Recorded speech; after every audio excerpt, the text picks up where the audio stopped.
Well, hello, friends. This is Sherry Stevens, the CEO and owner of the WXN. It's nomination season for Canada's Most Powerful Women Top 100. And to show you just how powerful a single nomination can be, I've invited a very special guest with me here today, Dawn Chapman. Dawn is the owner and the CEO of the Lazy Daisies Cafe. Hi, Dawn. Hello. I love that name. Thank Lazy you very much. Daisy. It's so happy. It just makes me happy. Well, I was born at 6:15 in the morning, and the doctor came to the hospital with his doctor's coat over top of his pajamas, so it was an apt name. I love it. I didn't Yeah, know that. yeah. Great story.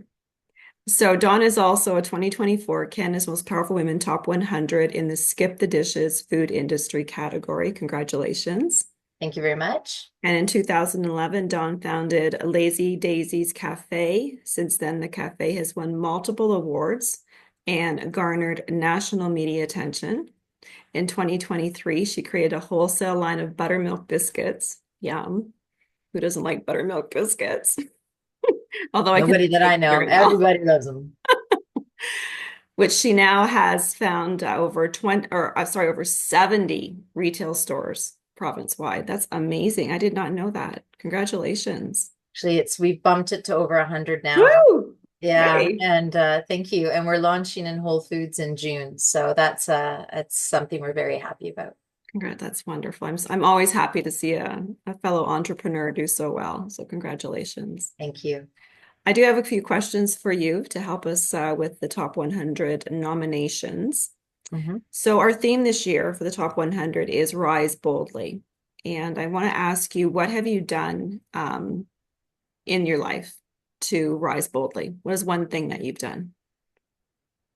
I mean, rising boldly, I've been an entrepreneur a long time.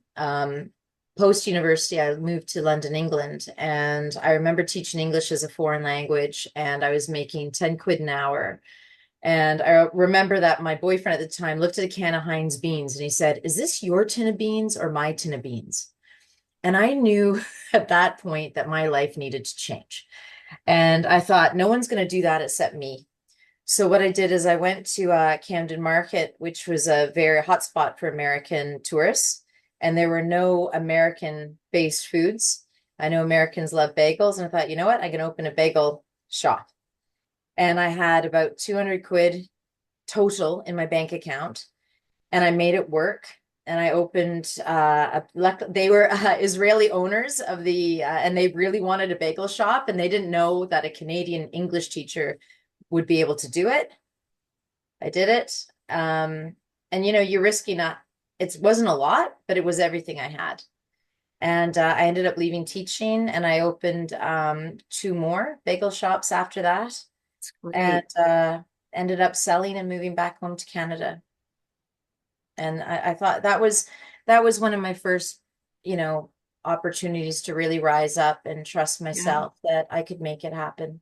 that's great. You have the entrepreneurial spirit in you from the beginning, right? And taking those risks and those chances is what it's all about. Wow, Totally. I didn't know that either. I'm learning more about you every day. I've had a lot of years to do a lot of things. Yeah, so have I. So we can talk about that another time. Yes. I think I've had more than you. All right. So my next question is, when you look at your top 100 award today, do you have it around? Is it around there? I do. Yes, show us, show us. I keep it on Love my it. desk. I keep it on Yay. my desk. Oh, I love it. It makes me feel a little verklempt actually, just you just saying that. I feel a little verklempt because it means so much to me. When I look at this, it's really it's recognition for it feels like a life well lived, really. Because it's not just business that this represents. It's work that I've done with the community. Mhm. It's work I've done with people in terms of job creation, connecting people in our community as well. It's I look at that and I go, it means a lot. It really The it means validation, really. yeah, yeah, it is. And when things get tough, I look at that award and it makes me go, and the theme for our year was be bold. And, you know, as Yeah. entrepreneurs, you get punched in the gut, proverbial gut, a lot.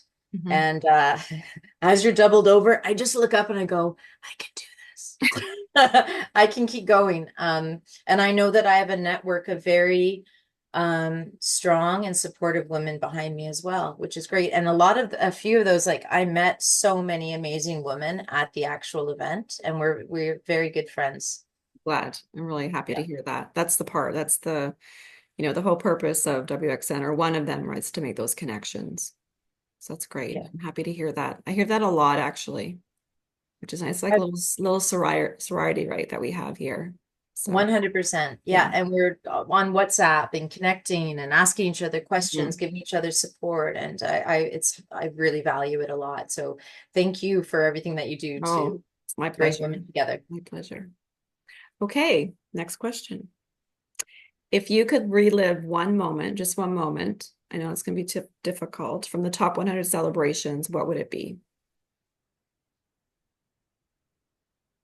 Uh, the vision I have, and you said the memory that I have the most is sitting at my table for Skip the Dishes with my fellow food award nominees, and us smiling and taking photos together, and the camaraderie that we all had together. We're from very different parts of Canada, Hmm. and we had our partners there, and we were watching yourself and Lisa Laflamme Hmm. doing that fireside chat.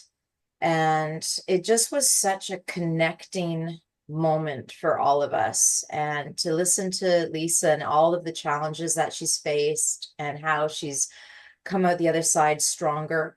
Hmm. And I think that we all really felt bonded together, and the energy in the room was really incredible. So I just will never forget that night and the bonds that we created and the energy that was in the room.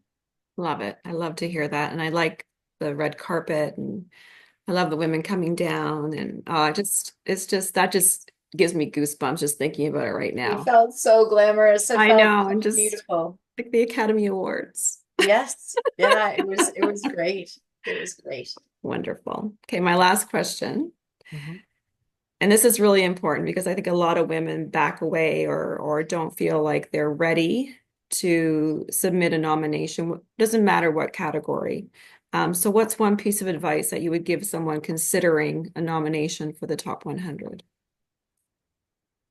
I think as women, we are often taught to be a little bit demure about our accomplishments, because if you put yourself forward and say you're seen as too bold, you're too what's the word? You're I don't know. Basically, don't hide my advice is don't hide your candle under a bushel. Don't be shy. Don't be backwards about coming forwards. Uh, Look at that application and really draw out all the amazing things that you've done, because you have. And you need to be bold and say, yeah, I did that. mhm, And that's good. And that's an accomplishment to be proud of. I think we really need to own our strengths. mhm, Walk tall. Don't be shy about your accomplishments. I really think that we have to, there's a difference between being strong and proud of yourself and arrogance. And I think too mhm. often we're taught that pride and strength equals arrogance. That's not true. Yeah, Let that go, yeah, I agree right? completely. Yeah. And own your amazingness. Mhm. Look at yourself and say, I'm amazing. I almost dropped the F bomb there, but I really think it's important that as women, we like Yeah, celebrate how awesome we are, because through sharing our light and our awesomeness, we allow others to do the same. yeah, exactly. I love that. And I also like where you said just look at all your accomplishments. And another woman that I interviewed said to actually write them down, right? And get them in front of you so you can see them and see all that you really have done in your life. Because I think we forget, right? Because we're Totally. always looking at that. Oh man, I failed at that. I failed at that. No, let's look Mhm. at, or I could have done better at that. Let's look at the things that you really did do well and that you're proud of. So, Yeah, the physical and act of writing it down yeah, helps. helps. And especially for this award in particular, because because it is such a new award. Hmm. Um, we really want to encourage women who are in the food industry to they can even self-nominate. You don't have to have somebody nominate you, or they could reach out to one of our winners and Absolutely. ask them to nominate them, right? So I really want to Anytime. encourage women out there who are in the food industry to please, you know, just put your hat in the ring. Let's just do it. Don't be I'd afraid. echo that. I want to encourage every woman in the food industry to stand up and say, I deserve recognition Yeah, because you do. It's a tough industry. It is tough. yeah. And I would encourage all women in the food industry just to get it there and get their applications in because they deserve the recognition. Well said. Thank you, Dawn, for being with me here today. I really appreciate it, and seeing you again has been great, and getting to know you a little bit more as well. So thank you for everything that you do. And And right back at you, Sherry. I appreciate you. And it's so nice to have this one-on-one time to talk. I appreciate it. And I'm looking forward to more connection with the WXN gang in yep, the year ahead. yep, just wait. More is coming. I'm excited. Looking forward to it. So, just everybody out there, if you do know a woman again who is a superstar in the food industry, please nominate her today. You can also go on our website, visit wxnetwork.com. That's it. That's All a right. wrap. Thanks, Sherry. Cheers. Thanks. Cheers.